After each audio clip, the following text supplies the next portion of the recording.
नमस्कार. आज आपण रिझनिंग मधला सर्वात महत्त्वाचा टॉपिक जे की आपल्याला फुकटचे 5 मार्क देऊन जातो. या यामध्ये आपल्याला इनइक्वालिटी हे प्रश्न विचारले जातात. जसं की आता या ठिकाणी पहा मी एक प्रश्न दिलेला आहे. या प्रश्नामध्ये आपल्याला वेगवेगळ्या प्रकारचे अल्फाबेट्स दिलेले आहेत आणि त्यांच्यामध्ये रिलेशन दिलेले आहे. तर आपल्याला हे प्रश्न सोडवत असताना एक काळजी घ्यायची आहे की आपल्याला सोडवत असताना या प्रकारचा एक स्ट्रक्चर बनवून घ्या. जसं की या ठिकाणी दिलेलं आहे ए आणि बी हे हा बी पेक्षा मोठा आहे आणि बी हे सी बरोबर आहे आणि सी हा लहान आहे डी पेक्षा. या प्रकारचं तुम्ही जर स्ट्रक्चर बनवून घेतलं तर हे प्रश्न सोडवायला तुम्हाला अगदी सोपं जाईल. आता या ठिकाणी पहा तुम्हाला कमी वेळेमध्ये अधिक प्रश्न सोडवायचे आहेत. त्याच्यामुळे जे असे जे प्रश्न आहेत हे सोडवत असताना तुम्ही फास्टमध्ये जर रीडिंग केली आणि एखाद्या वेळेस जर चुकून पुढचं विधान न वाचता जर तुम्ही हा प्रश्न सोडवला तर काय होईल, तुमचं प्रश्नाचं उत्तर चुकून जाईल. या ठिकाणी पहा आपल्याला कोणतं विधान खरं आहे, ट्रू आहे हे विचारलेलं आहे. परंतु काही प्रश्नांमध्ये असं दिलेलं असतं की कोणतं विधान हे फॉल्स आहे किंवा चुकीचं आहे हे आपल्याला विचारलेलं असतं. आता हे जर तुम्ही योग्यपणे वाचन नाही केलं तर तुम्हाला उत्तर येत असून तुम्ही या प्रश्नाचं उत्तर चुकीचं देणार.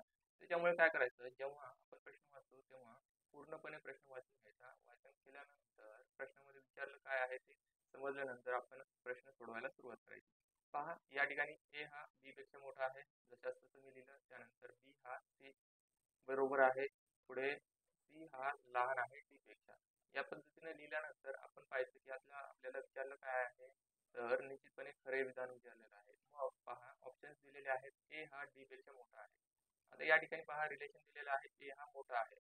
पहा या ठिकाणी ए हा बी पेक्षा मोठा आहे, इथं रिलेशन फॉलो झालं. त्यानंतर इक्वल आहे म्हणजे हे रिलेशन आपल्याला प्रायोरिटी कशाला द्यायची आहे, सर्वात अगोदर प्रायोरिटी याला द्यायची आहे. म्हणजे हे पण इथपर्यंत रिलेशन बरोबर आहे.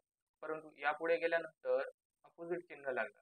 जेव्हा जेव्हा अपोजिट चिन्ह लागतं तेव्हा आपलं हे विधान असत्य होऊन जातं. म्हणजे ऑप्शन ए हे खरं आहे का विधान, तर ऑप्शन हे विधान खरं नाही. पुढे बघूया, ए हा डी पेक्षा मोठा आहे का, चेक करा. ए हा डी पेक्षा मोठा आहे का, चेक करा. पहा यावेळेस चेक करायचं आहे ए हा मोठा आहे का लहान. या ठिकाणी पहा ए हा लहान आहे का डी पेक्षा. पहा या ठिकाणी पहिल्याच्याला ए हा बी पेक्षा मोठा दिलेला आहे. म्हणजे या ठिकाणी हे चिन्ह अपोजिट लागलेलं आहे, म्हणजे हे विधान पण असत्य आहे. पुढे चेक करूया. जेव्हा जेव्हा आपल्याला असं जेव्हा रिलेशन जुळतं त्यावेळेस हे दोन्ही विधानं काय असतील, असत्य असून जातील. त्यानंतर पहा ए आणि सी यांच्यामध्ये रिलेशन काय दिलेलं आहे, ए हा मोठा आहे सी पेक्षा. पहा असं आहे का, तर या ठिकाणी पहा आपण प्रायोरिटी नेहमी कशाला देत असतो, या ठिकाणी या चिन्हाला प्रायोरिटी देत असतो. म्हणजेच ए पासून बी कडे जाताना आपल्याला ए चिन्ह लागलं, त्यानंतर इक्वलचं चिन्ह लागलं. जेव्हा आपल्याला असे दोन चिन्ह येतात तेव्हा प्रायोरिटी नेहमी याला द्यायची. ठीक आहे. आता म्हणजेच हे रिलेशन आपलं योग्य असणार आहे. म्हणजे या प्रश्नाचं उत्तर योग्य काय असणार, ए इज ग्रेटर दॅन सी. आणि या ठिकाणी पहा डी डी ऑप्शन मध्ये बी आणि डी मध्ये रिलेशन दिलेलं आहे. परंतु पहा बी हा मोठा दाखवलेला आहे, परंतु या ठिकाणी आपल्याला काय दोन चिन्ह आलेले आहेत, इक्वल टू आणि हे चिन्ह, आणि या ठिकाणी बी आणि डी आहे. पहा आपल्याला प्रायोरिटी नेहमी कशाला द्यायची, या चिन्हाला, परंतु हे चिन्ह याच्या अपोजिट आहे. त्याच्यामुळे हे ऑप्शन येईल का, नाही. म्हणजे योग्य उत्तर काय असणार आहे, आपलं उत्तर ए इज ग्रेटर दॅन सी. पहा मग याचं योग्य उत्तर काय असणार आहे, आन्सर पण या ठिकाणी दिलेलं आहे, ए इज ग्रेटर दॅन सी. म्हणजे आपलं जे उत्तर आहे ते योग्य आहे. पुढे पहा सेम प्रश्न आहे, क्वेश्चन नंबर 2.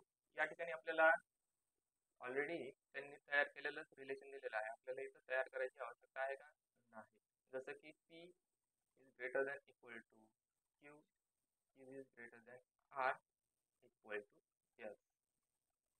पहा आता जेव्हा जेव्हा असं रिलेशन दिसेल तेव्हा आपल्याला पूर्ण प्रश्न वाचायचा आहे. प्रश्नामध्ये आपल्याला या ठिकाणी फॉल्स दिलेला आहे. घाई गडबडीमध्ये काय करतो आपण, हे रिलेशन पाहतो आणि लगेच ट्रू आहे का फॉल्स आहे हे न बघताच डायरेक्ट ट्रूला टिक करून जातो आणि आपल्याला हे प्रश्न जो आहे तो योग्य आपल्याला जमत असूनही चुकीचा ठरतो. त्याच्यामुळे पाहायचं की चुकीचा प्रश्न विचारलेला आहे की ट्रू प्रश्न विचारलेला आहे, हे पाहणं अगदी महत्वाचं आहे आणि जरुरीचं आहे. पहा पी आणि एस मध्ये रिलेशन आपल्याला दिलेलं आहे, P is greater than S.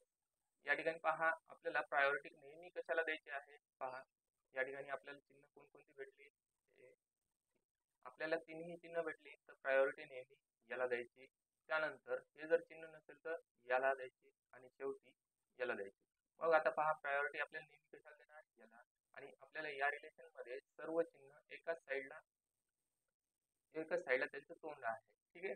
एका साईडला तोंड ओपन असल्यामुळे आपण या ठिकाणी रिलेशन फॉलो करू शकतो. म्हणजे पी हे योग्य उत्तर आहे. जर आपण इथं फॉल्स उत्तर दिलेलं नसतं तर आपण याला डायरेक्ट टिक करून पुढे गेलो असतो, परंतु आपल्याला इथे विचारलेलं आहे फॉल्स, त्यामुळे हे योग्य उत्तर असेल का, नाही.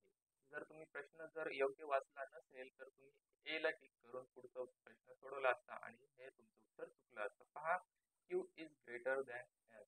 आता Q is greater than S हे पण रिलेशन पहा. या ठिकाणी दोन चिन्ह आलेले आहेत. प्रायोरिटी नेहमी या चिन्हाला द्यायची म्हणजे क्यू आणि एस मध्ये रिलेशन काय भेटेल आपल्याला, Q is greater than S. म्हणजे हे पण योग्य उत्तर आहे, परंतु आपल्याला फॉल्स विचारल्यामुळे हे योग्य उत्तर असेल का, नाही.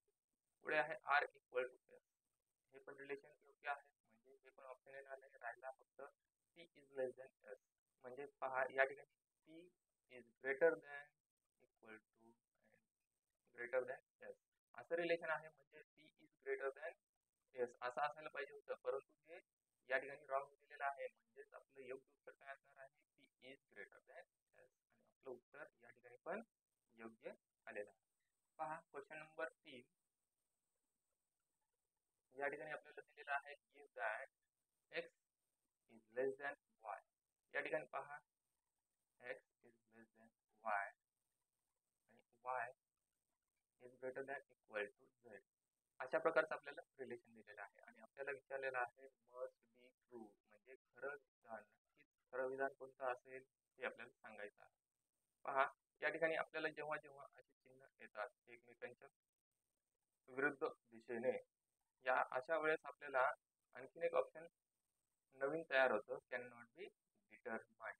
पाहूया आपण. आपल्याला आता या ठिकाणी रिलेशन जेव्हा अशाच प्रकारचे चिन्ह एकमेकांच्या समोर येतील तेव्हा आपण ऑप्शन काय देणार, तर आपलं नेहमी उत्तर हे काय असेल, कॅन नॉट बी डिटरमाइंड. तरी आपण एकदा चेक करून घेऊया. X is greater than Z आहे का, x is greater than Z असे जेव्हा दोन्ही चिन्ह एकत्र येतात तेव्हा आपलं हे उत्तर योग्य नसणार आहे.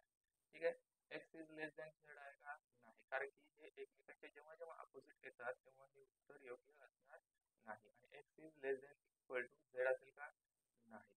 परंतु ऑप्शन डी मध्ये आपल्याला कॅन नॉट बी डिटरमाइंड, म्हणजे आपल्याला निश्चितपणे एकच ठरवता येतं का, नाही ठरवता येत. त्याच्यामुळे आपल्याला हे उत्तर योग्य असेल. म्हणजे ऑप्शन क्रमांक डी हे आपलं योग्य उत्तर असेल. जेव्हा जेव्हा असं रिलेशन तयार होईल, एकमेकांच्या अपोजिट असणारे जेव्हा जेव्हा चिन्ह येतील, ठीक आहे, तर अशा वेळेस आपल्याला काय करावं लागतं, कॅन नॉट बी डिटरमाइंड या प्रकारचं ऑप्शन आपल्याला चूज करावं लागतं. पुढे पाहूया आपण.